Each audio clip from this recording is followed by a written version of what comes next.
Hi, everybody. Welcome to English Digest. I'm Tom. Hi, I'm Stephanie. It's our history unit, and we're talking about things from the past. And maybe some of you have heard about a musical movement called disco. I don't know if anybody really knows what that is. It happened a long time ago. I happened to be pretty young when that was pretty popular during the 1970s. I guess that reveals how old I am. But yeah, disco was really big, and then it disappeared really fast. But it still kind of lives on in the club music that you hear nowadays with the, drum and bass and some of the other forms, trance music and house music or whatever. They all kind of owe themselves or owe something to disco music. Yeah, it was a big movement for a while, and then this happens to a lot of things. They'll be super, super popular, and then, suddenly people start making fun of it. They hate it. It's kind of interesting how really popular things tend to be very, very popular, and then everybody turns against it. I love disco music to dance to. I think the dance trend right after that was punk. And it was very hard to dance to it. Bump, bump, bump, bump, bump, bump. It was like people were jumping up and down. It wasn't very fun. Disco was a blast to dance to. I kind of missed a lot of it. I was too young to be dancing or going to dances. But I loved some of the music. I listened to it at home. I loved it. Okay, guys, we're going to get busy and read through day one. We're also going to talk about some of the other elements besides the music that came along with disco. That's in day two. So stay tuned. We'll be right back.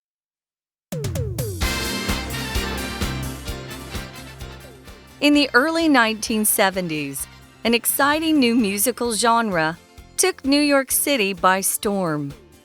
Typified by powerful vocals, meandering bass lines, and elaborate orchestral overtones, it quickly went from obscurity to the top of the U.S. charts.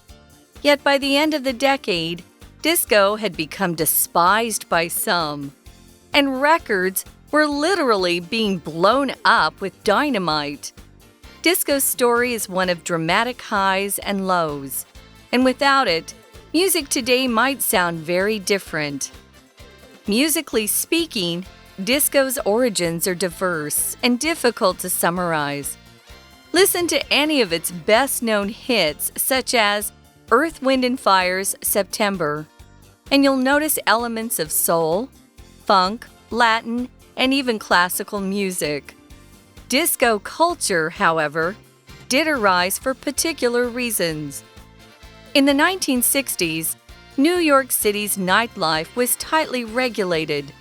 For instance, a piece of legislation called the Cabaret Law prohibited dancing in most bars. Where dancing was allowed, it was only permitted in heterosexual pairings. Dancing with someone of the same gender could land you in jail. Caving to increasing public pressure, the government relaxed the guidelines in 1971, allowing for same-sex dancing and dancing in crowds. Practically overnight, a new type of business emerged, the discotheque. As people crowded the dance floors in soaring numbers, musicians began to feel the pressure to create longer, more elaborate songs. Albums like Gloria Gaynor's Never Can Say Goodbye were arranged so that each song would flow seamlessly into the next.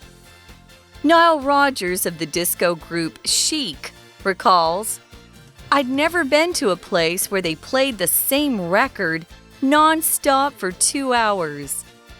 Producers had found a magic formula, and it was through this formula that disco's legendary club scene began to thrive. Okay, let's boogie down and talk about our article on disco music. It's all part of our history unit, and we're talking about how disco set the tempo for modern music. Okay, so let's talk about disco music here, going back to the early 1970s.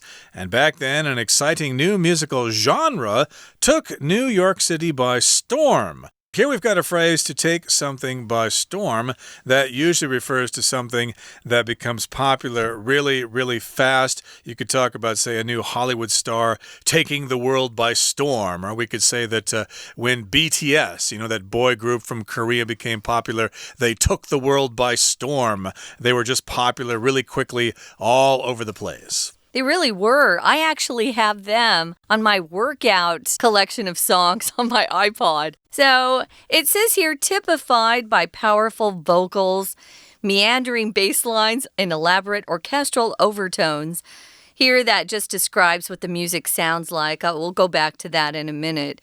It quickly went from obscurity, being completely unknown, to the top of the U.S. charts. Yeah, it was really different than the music in the 60s, which was kind of like the Beatles.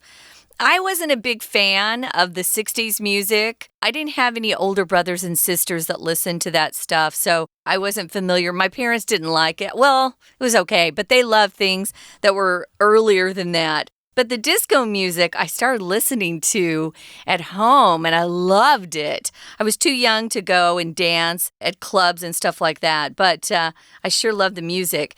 Now, if something's typified by something else, you have to use that preposition by. It just means it's typical. That's characteristic of that particular thing.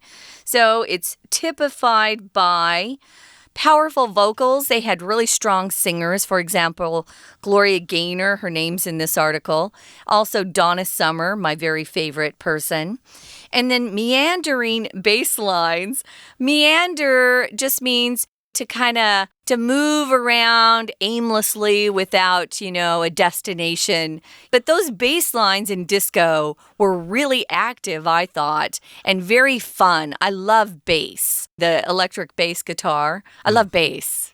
Yeah. Mostly in rock and roll songs, the bass guitar just kind of goes it's boom, boring. boom, boom, but in boom, disco, boom, it's boom. really fun. Yeah, disco just kind of boom, ba-dum, ba-ba-bum, ba-da-bum-ba-bum-ba-ba-ba-ba. Yeah, and sometimes all... they had orchestras too. Yeah, so that's another typical trait here. It's a characteristic, yeah. Yeah, the elaborate orchestral overtones. That's something I didn't like, the strings back there. I love them. To me, strings kind of means it's muzak, and it's kind of boring. It's the kind of music you listen to when you're in the dentist's office or something like that. I wish they could have done without the strings and stuff like that. But yeah, you've got those overtones. They're kind of in the background there, influencing the song. The modern version of Beethoven's Fifth Symphony, that's the one that had the strings going, and I think that was a disco hit.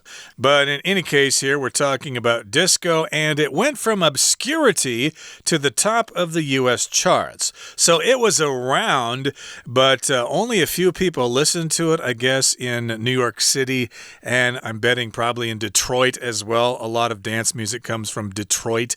So yeah, it was listened to in clubs in those towns, but yeah, it wasn't really mainstream at the time. People were listening to acid rock and British Invasion kind of stuff, or that sappy early 70s corny stuff that everybody was listening to. And so obscurity here just refers to a situation in which you're just kind of hidden and there aren't many people around. You're obscure. Obscure is the adjective. Obscurity is the noun. Again, the state of being kind of unknown and hidden. And then later it got to be really popular overnight. It took the world by storm. You could also use the adjective form of this, obscure, to talk about something that was difficult to understand. For example, some poems are really obscure, just meaning it's hard to understand what they're talking about. So yeah, it went from obscurity, nobody knowing about this type of music, to the top of the U.S. charts. Yet by the end of the decade, and we're talking about 1978, 79, disco had become despised by some. People hated it, and they started making fun of it. And it says here, records, and we're talking about those big LP long-playing records that we don't have too much anymore. People have, I guess they have collections. I don't have any anymore, at least here. They were literally being blown up with dynamite. Dynamite is that material that is in bombs, so you can blow things up with it. So disco's story is one of dramatic highs and lows, and without it, music today might sound very different. Boy, is that true. So moving on to the next paragraph, musically speaking, we're just going to keep this sentence focused in on the music itself. Disco's origins, its beginnings are diverse. They come from different places and difficult to summarize. Now, here's one of my favorite groups of all time, Earth, Wind, and Fire. I actually arranged a couple of these songs for my dance choir in high school. Yes, disco was not cool anymore, but I loved these songs. One of them was September. It contained elements or parts of things like soul. These are types of music, guys. Soul, funk, Latin, and even classical music. So it had a little bit of everything in it. I just love the beat. I love the beat. And Earth, Wind, and Fire had great trumpet players, too. They had a really great band. If you haven't listened to their music, check them out. There's a Korean dance site on YouTube, and they dance to September, which is really fun. Cool, okay. So yeah, we're talking about disco music, but of course, you've also got the dance moves and the clothes and the hairstyles. That's all part of disco culture. I didn't really like that stuff. Yeah, that was kind of corny, but disco culture, however, did arise for particular reasons. And here we've got the verb to arise, which in this particular case means it becomes noticeable. It emerges from being hidden, and now everybody can see it and everybody's participating in this culture. Some people loved it, some people hated it, but it was still there nonetheless. And we'll continue talking about the origins of disco in just a couple of minutes, but right now we're going to listen to our Chinese teacher. 大家好，我是 Patrick 老师。我们今天要讲解的课程是 Unit9 How Disco Set the Tempo for Modern Music 派对音乐不要停 Disco 永流传。好的，在第一段，我们先了解 Disco 到底是在哪个时代流行的音乐。我们发现，其实 Disco 音乐是在上个世纪70年代最为风行。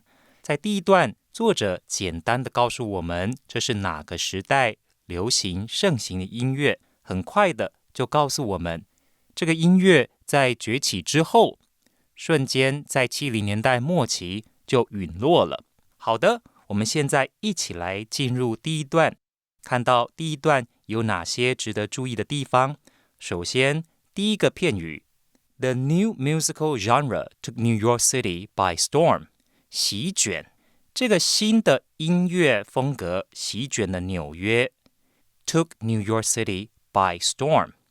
接下来老师要介绍一个句型，是第二句 typified by powerful vocals Meandering Baselines and elaborate orchestral overtones。 请各位同学特别注意这一句，这一句呢是分词构句。首先有看到 typify 这个字是过去分词，过去分词开头的子句，它其实在意思上主词和后面的主要子句 it 是相同的，而这个 it 它所指的又是前面的这种新的音乐风格，也就是我们今天要介绍的 disco。 好，看到分词构句之后，我们了解 disco quickly went from obscurity to the top of the US charts， 从默默无名变得非常的畅销，成为畅销排行榜的第一名。接下来我们再介绍第二个句型，同样在第一段最后一句Disco's story is one of dramatic highs and lows, and without it, music today might sound very different. 请同学特别注意 might。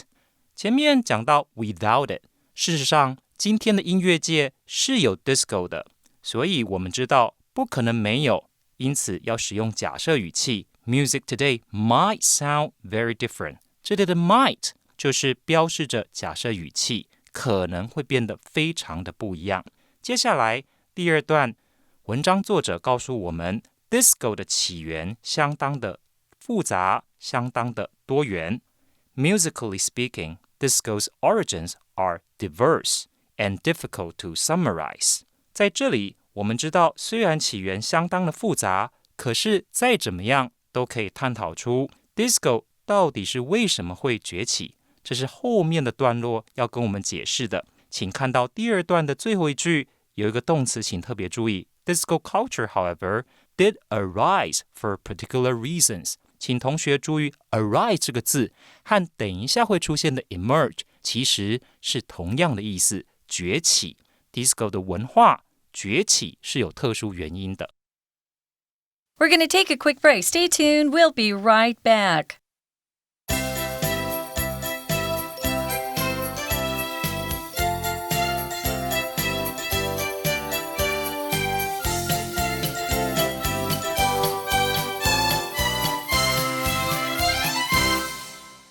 Welcome back, guys. We're talking about the history of disco, how it really set the tempo for modern music. Even today, every once in a while, you hear a disco song being played. It's kind of got a fun beat, but we do make fun of the dancing style, I must admit, and the clothes were pretty awful.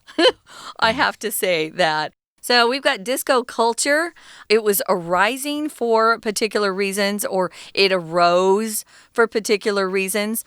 When we use that verb arise, you can use it to talk about a problem, an opportunity, a situation. It can be positive or negative. And if you say that maybe you're working on a project at work and you've noticed some problems have arisen with your team, just means you're having some issues and you need to work them out. The culture arose for particular reasons. Let's find out what they were. Well, in the 1960s, going back to the 60s, we had New York City's nightlife was tightly regulated. So there were very strict laws telling the people who lived in New York what they could and could not do. Yeah, basically you had a lot of government control, and this sounds similar, I think, before martial law was lifted here in Taiwan before 1987. I think they said that dancing was illegal, or at least in public places, you had to go to private parties in order to dance, and I guess that was the case in the 1960s in New York City as well. Let's give you an example here. For instance, a piece of legislation or a law called the cabaret law prohibited dancing in most bars. Okay, so legislation usually refers to some kind of bill or law that is passed by a legislature, which could be a city council or whatever. And in this particular case, I'm guessing it was the New York City City Council that passed this law, and it was called the cabaret law. Cabaret, isn't that an old song like Life is a Cabaret, Old Chum? It's a musical, too. It is, okay, cabaret, which basically refers to entertainment held in a nightclub or a restaurant, and you've got people eating and drinking at tables and stuff. Yeah, even today, I sang in cabarets. You'd go to a bar and you just sing show tunes, songs from musicals with a accompanist, and people could just sit there, listen, and drink. That's a cabaret bar. But you were prohibited from dancing. You know, a lot of times today, people love to go to bars to drink and to dance occasionally with people as well. If something's prohibited, it means it's formally forbidden by law. You cannot do it. We wouldn't use prohibit to talk about something your parents tell you you can't do. You know, you're prohibited from going out on Friday night with your friends. We don't use it in that particular situation. It's more formal. It has something to do with the law or a rule maybe your company sets up that's pretty serious, prohibited. So they banned dancing in most bars, and where dancing was allowed, it was only permitted in heterosexual pairings, which means it would be a guy and a girl. You couldn't be dancing girl with girl or guy with guy. So dancing with someone of the same gender could land you in jail. Ooh. If something lands you in trouble or lands you in jail, just means that happens to you. So you would be in big trouble. That's right. So, yeah, if you wanted to dance and you were a guy, you had to dance with a girl, and the girl had to dance with a guy, etc. And caving to increasing public pressure, the government relaxed the guidelines in 1971, allowing for same-sex dancing and dancing in crowds. crowds. So lots of people in New York City were complaining about this.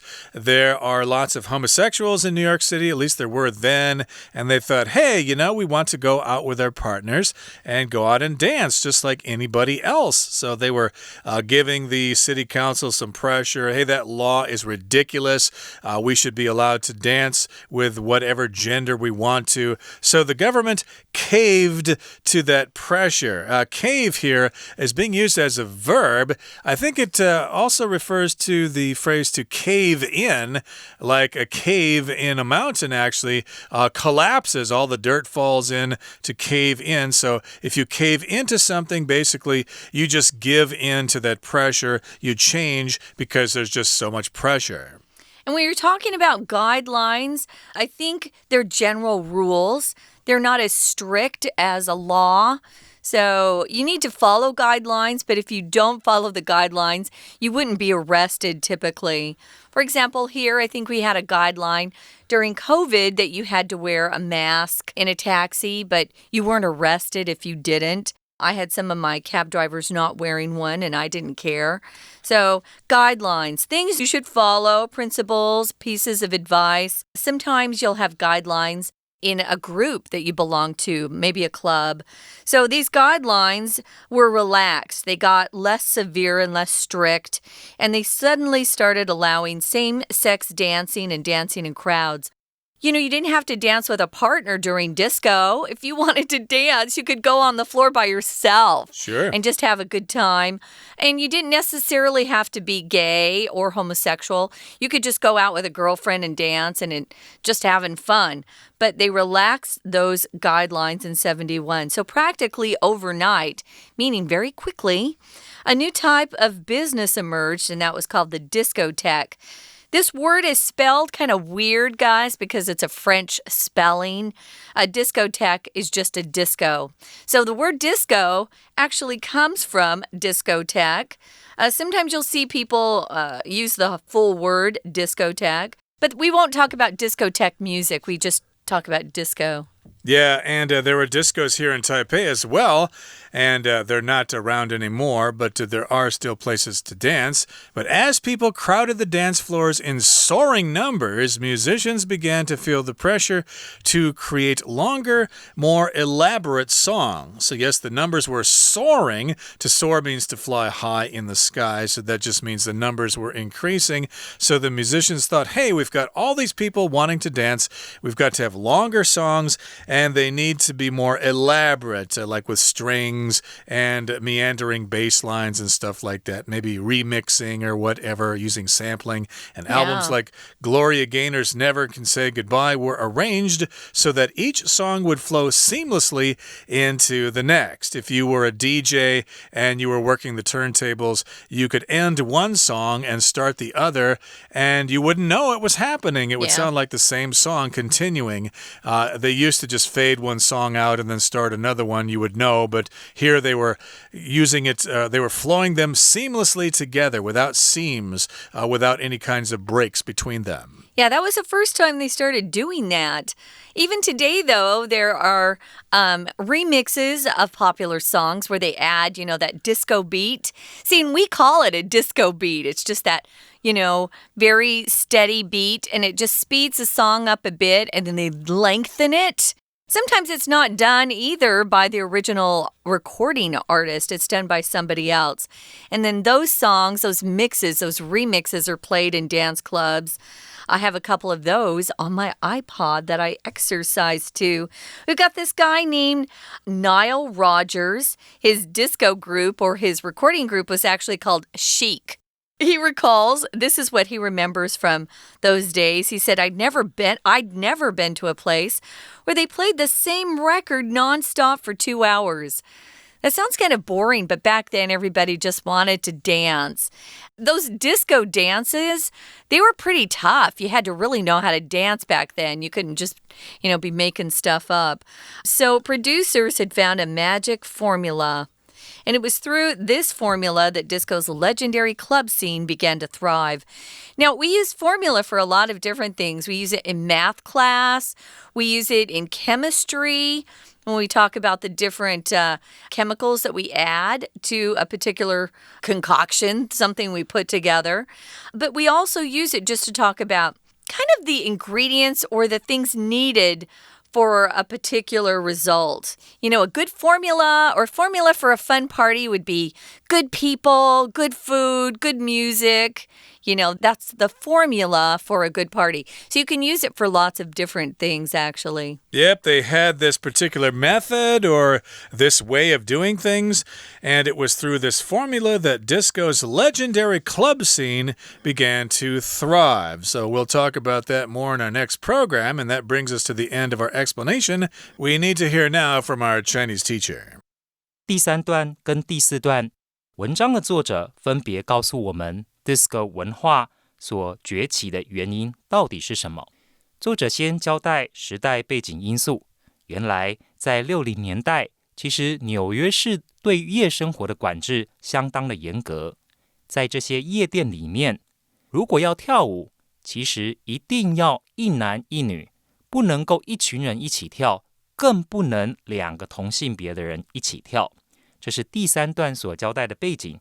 而第4段我们了解到，后来到了70年代，迫于公共大众的压力，政府开始放松管制。Caving to increasing public pressure, the government relaxed the guidelines in 1971. 请同学特别注意到这里 relax the guidelines. 政府对于管制的放松，其实是用 relax 放宽。好的。那我们一起回头再来看看第3段有没有哪一些特别需要注意的单字片语和句型。首先，先请同学特别看到第一句 The nightlife in New York was tightly regulated. Tightly regulated 管制相当的严格，请同学注意这里的词语它搭配 tightly regulated 很严密的管控。接下来同一段的最后一句 Where dancing was allowed,It was only permitted in heterosexual pairings. 这里的 where 请同学特别注意，其实省略了前面的 in places where dancing was allowed. 在可以跳舞的地方，在获准跳舞的地方，请同学特别标注 where. 好，最后一段，我们请同学看到最后一个句型最重要，这里It was through this formula that disco's legendary club scene began to thrive. 这是分裂句或称为强调句。原本的句子应该是 Disco's legendary club scene began to thrive through this formula. 用 it was 把后面的 through this formula 标示出来，透过这种方式 Disco 传奇的夜生活的景象开始蓬勃发展。今天的讲解就到此结束，谢谢大家。That's it for today, everybody. But hey, you can all look forward to our next program because we're going to continue talking about disco then. From all of us here at English Digest, I'm Tom. I'm Stephanie. Goodbye. Bye.